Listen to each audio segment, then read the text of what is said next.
It's November 27th, 2017, and it's time to review 5 of the most outrageous, infuriating, or just plain baffling things that have happened lately. It's your Facepalm 5. Let's count them down. Number 1. FCC prepares to kill net neutrality. Well, the internet was nice while it lasted, I guess.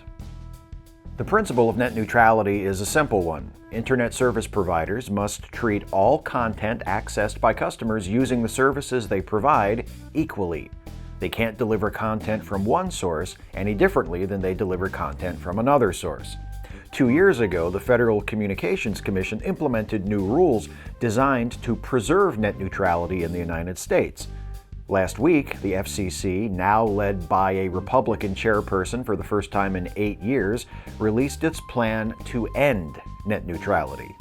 Deregulating the internet would be a welcome change for telecommunications companies, but not so much for those of us who depend on the services we buy from those companies for our internet access. Service providers have demonstrated in the past that they are willing to manipulate their customers' ability to access content online to suit the needs of the company, unless a higher authority, such as the FCC, steps in and tells them they can't.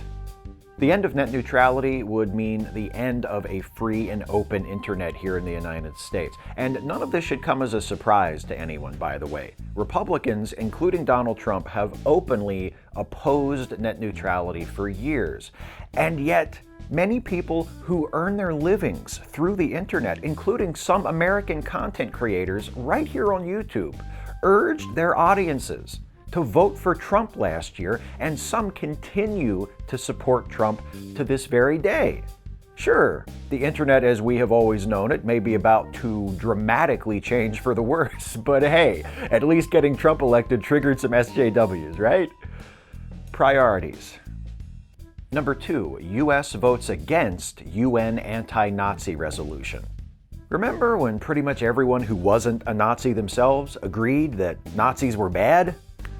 Remember when we didn't feel like we had to ask people to condemn Nazis because we just assumed that anyone who wasn't a Nazi was against them? It wasn't so long ago, but it feels like it, doesn't it? Anyway, week before last, the United Nations Human Rights Committee approved a resolution titled Combating Glorification of Nazism, Neo-Nazism, and Other Practices that Contribute to Fueling Contemporary Forms of Racism, Racial Discrimination, Xenophobia, and Related Intolerance. With a title like that, why bother writing a resolution? Anyway, sounds good to me. And the resolution passed overwhelmingly, with only 3 countries voting against it: Palau, Ukraine, and can you guess what the third was? I'll give you a hint. It was the United States.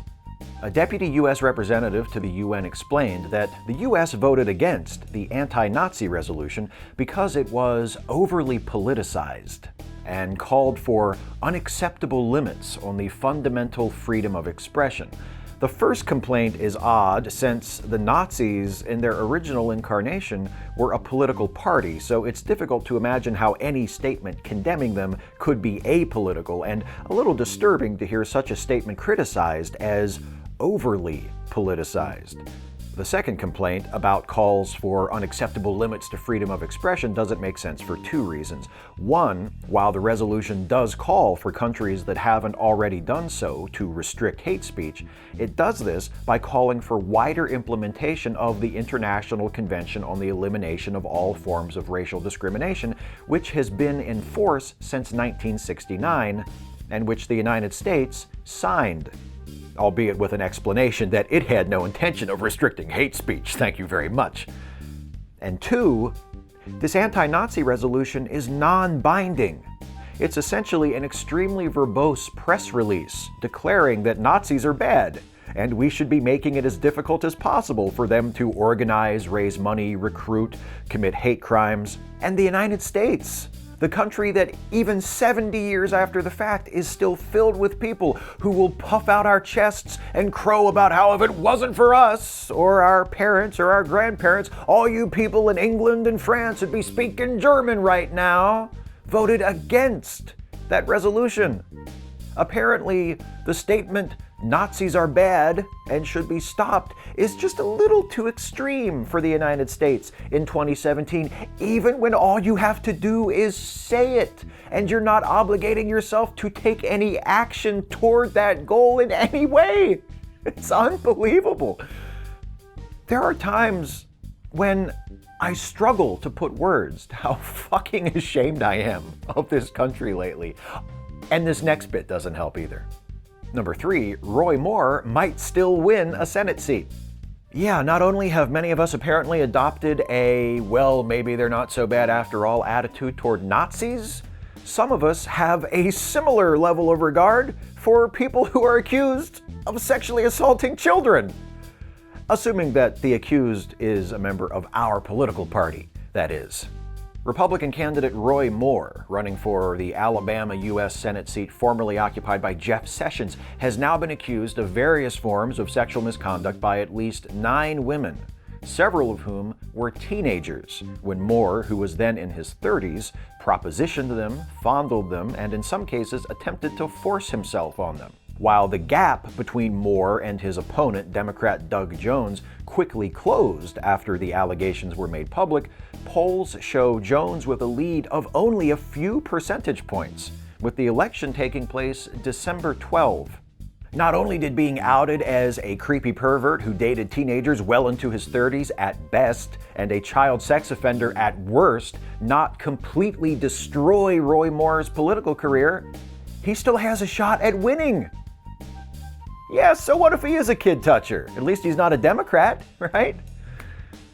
Speaking of which, number 4, your faves are sex creeps too. Yes, they are, and fuck them too. Hey, I'm a progressive guy. I vote Democrat. I loved Al Franken as much as most other people of my political persuasion did, but to hell with him. And to my fellow progressives who are still defending Franken, making excuses for him, seeking to minimize what he did, what the hell are you doing? Franken isn't even asking for anyone to defend him, so why are some of you so eager to come to his rescue? And if you're about to say, sure, what he did was wrong, but grabbing a few women on their boobs or their butts or forcing a kiss isn't nearly as bad as some of that stuff Roy Moore did, congratulations on doing the exact same shit I was just complaining about Republicans doing in the previous segment. You're trying to change the subject, to divert the conversation into more comfortable territory. I get it. It sucks when someone on your side turns out to be a shitty person. But you know what else sucks? Sexual abuse. People who have experienced this kind of abuse deserve better than to have the rest of us taking up for the people who hurt them.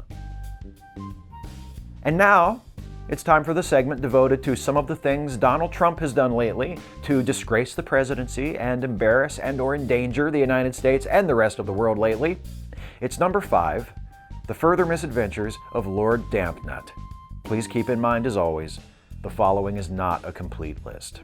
He attacked Al Franken while reaffirming his support for Roy Moore because remember, sexual harassment is only bad when your political opponents do it.